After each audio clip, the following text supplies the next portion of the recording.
ச்சே, இனி என் வாழ்க்கையில நான் யாரையுமே நம்பவே மாட்டேன். எப்படி தான் இப்படியெல்லாம் ஏமாத்துறதுக்கு மனசு வருதோ தெரியல. என் மனசால வெறுக்கிற ஆனந்த. இந்த உலகத்துல யாருமே நல்லவங்களே இல்ல போல, எல்லாம் மோசமானவங்களா தான் இருக்காங்க போல. உள்ள வரலாமா? ச்சே, நீங்களா போனை எடுக்காம இருந்துட்டு இப்ப என்ன இங்க வேலை? உங்க அண்ணன் அவர் புத்தி காட்டிட்டார்ல. கொஞ்சம் அமைதியா இருக்கே சண்முகம். என்ன நடந்துச்சுன்னு தெரியாம நீ வேற ஏன் இப்படி பண்ணிட்டு இருக்க? அண்ணி, அப்பாவுக்கு உடம்பு சரியில்லை, ஹாஸ்பிட்டல்ல வச்சிருக்காங்க. என்ன சொல்றீங்க பாலா? ஆமா அண்ணி, ஹாஸ்பிட்டல்ல தான் வச்சிருக்காங்க. அதை சொல்றதுக்குள்ளதான் போன் கட் ஆயிடுச்சு. அதான் நானே வந்து சொல்லலான்ட்டு வந்தேன். என்ன சொல்றீங்க பாலா? இப்ப எப்படி இருக்காங்க அவங்க? கொஞ்சம் சீரியஸான நிலைமை தான், ஹாஸ்பிட்டல்ல தான் இருக்காங்க. அம்மா அம்மா, ஐயோ என் பொண்ணோட வாழ்க்கை இப்படியே ஆகணும். அம்மா நான் உடனே அங்க போகணுமா? இப்போ எப்படிமா அங்க போக முடியும்? வெளியே எல்லாரும் கேட்பாங்க என்கேஜ்மெண்ட் என்னாச்சு என்னாச்சுன்ட்டு. சும்மா இருங்கம்மா, கேட்கறவங்களுக்குலாம் பதில் சொல்லிட்டு இருந்தா நம்ம இந்த உலகத்துல வாழவே முடியாது. பாலா தயவு செஞ்சு என்ன கூட்டிட்டு போங்க ப்ளீஸ். வாங்க மலர், நான் கூட்டிட்டு போறேன். மலர் நானும் வரட்டுமா? இல்ல பூமாரி வேண்டாம், நீ அம்மா கூட இருந்துக்கோ. அம்மா ஏற்கனவே ரொம்ப கவலையில இருக்காங்க. நீயும் என் கூட வந்துட்டுனா அம்மாவை யாரும் சமாதானப்படுத்துறது? நான் வேணா சண்முக கூட்டிட்டு போறேனே. சரி ஓகே, நீ சண்முக கூட்டிட்டு போ. சண்முக மலரோட கிளம்பு உடனே. சரிக்கா. மலரு என்னம்மா? போய் உடனே அவருக்கு என்ன ஆச்சு ஏதாச்சும் ஃபோன் அடி சரியா? சரிம்மா, நான் உடனே ஃபோன் அடிக்கிறேன். போலாமா பாலா? நான் ஆட்டோ ஏதாவது பேசுறேன், நீங்க 2 பேரும் வந்துருங்க. நான் பைக்ல தான் வந்திருக்கேன். சரி பாலா, வா சண்மு போலாம். என்ன பூமாரி இதெல்லாம்? மலரோட வாழ்க்கையில இப்படி இல்லாம நடக்கணும்? அம்மா திடீர்னு தான் உடம்பு சரியில்லாமலாம் வரும், அதுக்காக என்னம்மா செய்ய முடியும்? ஒன்றும் பண்ண முடியாது. அவர் நல்லா ஆகட்டும், அதுக்கப்புறமா என்கேஜ்மெண்ட் வச்சுக்கிடலாம். இப்போ என்ன மலரோட என்கேஜ்மெண்டா முக்கியம்? பாவம் அவரு நல்ல மனுஷன். இல்லம்மா பூமாரி, ஒன்றும் ஆகாதுல்ல. அதான் எனக்கு ரொம்ப பயமா இருக்கு.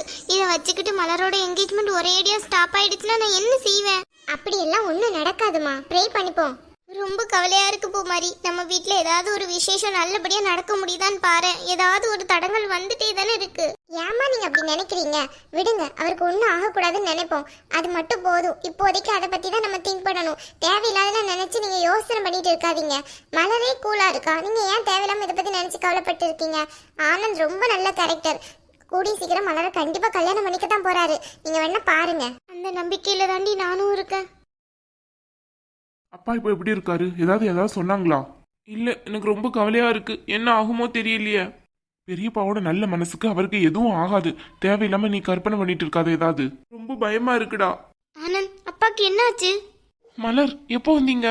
ஏன்டா அவங்களையும் கூப்பிட்டுட்டு வந்த? அவர் எதுவும் சொல்லாதீங்க, நான் தான் கட்டாயமா வரணும்னு சொல்லி வந்தேன். என்ன ஆச்சு அப்பாக்கு? ப்ளீஸ் சொல்லுங்க. காலையில நல்லா தான் இருந்தாரு, எழுந்திருக்கையில சீக்கிரமா போய் எழுந்துரு, மண்டபத்துக்கு போகணும்லன்ட்டு என்ன எழுப்பி விட்டுட்டு போய் படுத்தவர் தான். அப்புறமா எந்த மூச்சு பேச்சும் இல்ல. அவசர அவசரமா இங்க தூக்கிட்டு வந்தேன்.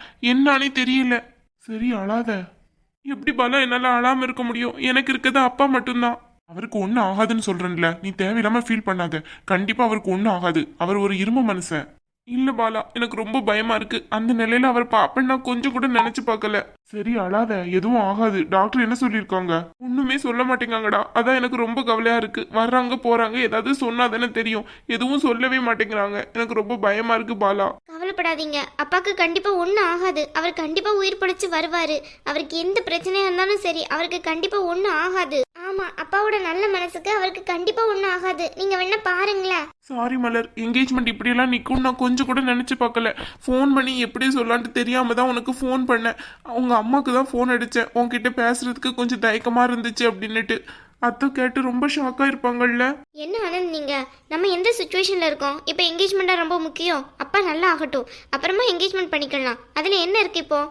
உண்மையிலேயே மலர், நீ ரொம்ப ஸ்போர்ட்டிவா எடுத்துக்கிற இந்த விஷயத்த. ஆனா சொந்த பந்தங்களுக்காக சொல்லிட்டு என்கேஜ்மெண்ட் நின்னோம்னா வீட்டுல எப்படி நினைப்பாங்கன்னு எனக்கு நல்லாவே தெரியும். அதெல்லாம் ஒன்றும் பிரச்சனை இல்லை அண்ணன். அப்பா நல்லா ஆகட்டும், அவர் நல்லானாலே போதும். அதுதான் நானும் கேட்டுட்டு இருக்கேன். அப்பாக்கு எதுவும் ஆகக்கூடாதுன்ட்டு. ரொம்ப கஷ்டமா இருக்கு எனக்கு. இப்படி ஒரு நிலைமையில அவரை பாப்பேன்னு கொஞ்சம் கூட நான் நினைச்சு பார்க்கலையே. அது சரி, இவ்வளவு எங்க வந்தாள்வ? ஐயோ ஐயோ ஐயோ மாமா, நல்லா இருந்த மனுஷன் திடீர்னு என்ன வந்துச்சுன்னு தெரியலையே. அம்மா அழாதீங்கம்மா ப்ளீஸ். நானே இப்பதான் ஆனந்துக்கு ஆறுதல் சொல்லிட்டு இருக்கேன். நீங்க வந்து அழுதீங்கன்னா ஆனந்தோட மனசு கஷ்டப்படாது. ஏய் பாலா, நான் எவ்வளவு தூரம் அடிச்சு சொன்னேன் இந்த வீட்டுல பொண்ணு வேணான்ட்டு. இப்போ என்கேஜ்மெண்ட் கூட ஆகல, அதுக்குள்ள பாத்தியா நல்லா இருந்த மனுஷன் இப்படி ஹாஸ்பிட்டல்ல வந்து படுத்து கிடக்காரு. என்னம்மா பேசுறீங்க? அதுக்கும் இதுக்கும் என்ன சம்பந்தம் இருக்கு? கொஞ்சம் அமைதியா இருங்க. ஏண்டி வெக்கமே இல்ல? இதுக்கு மேல எதுக்கிட்டு இங்க வந்து நிக்கிறீங்க? அதான் என்கேஜ்மெண்ட் நடக்காதுன்னு தெரிஞ்சு போச்சுல, வீட்டை பக்கம் கிளம்ப வேண்டியனே. பெரிய வந்துட்டா பாக்குறதுக்கு. அம்மா ப்ளீஸ்மா கொஞ்சம் சும்மா இருங்க. என்ன பேச்சு இதெல்லாம்? அவங்களே என்கேஜ்மெண்ட் நின்று போல கவலையில இருக்காங்க. நீங்க என்னன்னு பார்த்தா கூட கொஞ்சம் அவங்கள கஷ்டப்படுத்துறீங்க. கொஞ்ச நேரம் அமைதியா இருங்க. இல்லடா பாலா, உனக்கு அந்த பொண்ணை கல்யாணம் பண்ணி கடைசியில உன் வாழ்க்கை நாசமாச்சு. ஆனந்துக்கு இன்னும் கல்யாணம் கூட ஆகல, அதுக்குள்ள அவங்க அப்பா ஹாஸ்பிட்டல்ல வந்து படுத்து கிடக்காரு. பாத்தியில எப்படி குடும்பம்ட்டு. இங்க பாருங்க, அவ்வளவுதான் லிமிட் சொல்லிட்டேன். வாய்க்கு வந்த மாதிரிலாம் பேசிட்டு இருக்கீங்க. நாங்களே அப்பாக்கு என்ன ஆச்சுன்னு தெரியாம அடிச்சு பிடிச்சி ஓடி வந்துட்டு இருக்கோம். வீட்டுல என்கேஜ்மெண்ட் ஸ்டாப் ஆயிருக்கு. என்ன நினைச்சுக்கிட்டு இருக்கீங்க மனசுல? ஒழுங்கா முறைய பேசுறதா இருந்தா பேசுங்க, இல்லைன்னா உங்க திருவாயை வச்சுக்கிட்டு சும்மா இருங்க. பாத்தியில திமுற. டேய் பாலா, பாத்தியடா அவளுக்கு திமுற. ஆமா பின்ன, நீங்க பேசிட்டே இருப்பீங்களா? நாங்க என்ன உங்களுக்கு கட்டுப்பட்டுக்கிட்டே இருக்க முடியுமா? சும்மா இங்க எதுக்கு வந்தீங்க? முதல்ல இங்க இருந்து போங்க. உங்க நிழலே அப்பா கிட்ட படாம இருந்தா அதுவே நல்லதுதான். உங்களாலதான் அவருக்கு இப்படி எல்லாம் ஆயிருக்கும் போல. எவ்வளவு திமிரு இருக்குண்டி உனக்கு. ஏன் மேல பழிய போடுற? டேய் பாலா, என்னடா அவன் என் மேல பழிய போட்டு இருக்க, நீ பாத்துட்டே இருக்க. ஹாஸ்பிட்டல்ல எப்படி பிஹேவ் பண்ணணும்னு தெரியாது, சென்ஸ் இல்ல, படிச்சுதானே இருக்க. பாலா பாலா ப்ளீஸ் பாலா, கோவப்படாதீங்க ப்ளீஸ். பின்ன என்ன மலர், ஹாஸ்பிட்டல் நினைச்சாலா இல்ல என்ன நினைச்சா? இவளை எதுக்கு இங்க வர சொன்னீங்க? நீங்க மட்டும் தானே வந்திருக்கணுங்க. என்ன ஓவர் திமிரோ? கொஞ்சமாவது அறிவு இருக்கா? எங்க வந்து எப்படி பேசி நிக்கிற? ஒண்ணு ஒழுங்கா இருக்க முடிஞ்சா அங்க இரு, இல்லைன்னா கிளம்பு வீட்டை பக்கம். அத சொல்ல நீ யாரு? நான் யாரா? பாலா பாலா ப்ளீஸ் விட்டுருங்க. இருக்கிற பிரச்சனை காணாதுன்னு நீங்க வேற ஏன் சண்டை போடுறீங்க? சும்மா இருமா, கொஞ்ச நேரம் சும்மா இரு. அப்பாக்கு ஒன்றும் ஆகலன்ட்டு தெரியட்டும் ப்ளீஸ். அவங்க ஏதாவது பேசிட்டு போட்டும், நீ எதுவும் பேசாத. என்னக்கா நீயும் அவங்களுக்கு சப்போர்ட் பண்ணிட்டு இருக்க? எப்படி எல்லாம் திட்டுறாங்கன்னு பாரு நம்ம ஃபேமிலிய. நம்மளாலதான் அப்பாக்கு இப்படி ஆச்சா? அதெல்லாம் இல்லைன்னு நமக்கு தெரியதானே செய்யும். நீ ஏன் தேவையில்லாம இது பண்ணிட்டு இருக்க? அவங்க தான் இப்படி சொல்றாங்கன்னு பார்த்தா இவங்க ரெண்டு பேரையும் பாத்தீங்கல்ல, அமைதியா நிக்கிறாங்க அவங்க பேசுறது எல்லாத்தையும் கேட்டுக்கிட்டு. அப்போ அவங்களுக்கும் அப்படித்தானே ஒரு நினைப்பு இருக்கு போல. அப்படியெல்லாம் ஒன்றும் இருக்காது. நீ ஏன் கற்பனை பண்ணிக்கிட்டு இருக்க? அவங்க அம்மா எவ்வளவு வல்கரா பேசிட்டு இருக்காங்க. அவங்களுக்கு திட்டாம நம்மளும் வந்து திட்டிட்டு இருக்காங்க. கொஞ்சமா யோசிச்சு பார்த்தியா? பாலா உங்களை ஏற்கனவே கோவமா இருக்காரு. தயவு செஞ்சு இந்த நேரத்தில் நீ கொஞ்சம் அமைதியா இருக்கிறது தான் நல்லது. இல்லைன்னா பேசாம வீட்டுக்கு வந்து கிளம்புது. அப்பா இருந்து நான் பார்த்துட்டு வரேன். அவருக்கு ஒன்றும் ஆகலன்னு சொன்னா நான் ஃபோன் பண்ணி சொல்றேன். நீ இப்போதைக்கு வீட்டுக்கு கிளம்பு சண்மோ. நீங்க இருந்தா அவங்களுக்கு உனக்கு ஏதாவது பிரச்சனை வந்துட்டு தான் இருக்கும். என்னக்கா நீயும் சரி நான் பேசுறது தப்பு பண்ணுங்களையா? அப்படி சொல்லல சண்மோ. தேவையான பிரச்சனை வேணாம்னு சொல்றேன். இது ஹாஸ்பிட்டல் இல்ல. இங்க வந்து யாரும் சத்தம் போடக்கூடாது. அப்புறம் ஏதாவது திட்ட போறாங்க. அதான் சொல்றேன். அவங்களுக்கு இல்ல, அவங்க போய் சொல்லு. அமைதியா இருக்கு. ஏன்ட்ட வந்து சொல்லிட்டு இருக்க? அவங்க நல்லவங்கன்னா அவங்கள்ட்ட சொல்லி புரிய வைக்கலாம். அவங்க என்ன நல்லவங்களா? அது ஏன் இவருக்கு புரிய மாட்டேங்குது? எப்படி சப்போர்ட் பண்றாருன்னு பாத்தில. ச்சே, சரி விடு, எல்லாம் ஒரு நாள் மாறும். டேய் பாலா, அந்த ரெண்டையும் முதல்ல வெளியே போய் சொல்லிட்டான். அவங்கள பார்க்க எனக்கு மாமா நினைப்பு தான் வந்துகிட்டே இருக்கு. இப்படி எல்லாம் ஆனதுக்கு காரணமே இதுங்க தானே. என்னம்மா சொல்றீங்க? அவங்களால என்ன ஆச்சு? கொஞ்ச நேரம் அமைதியா இருங்கம்மா. அவங்க என்ன பண்ணாங்க?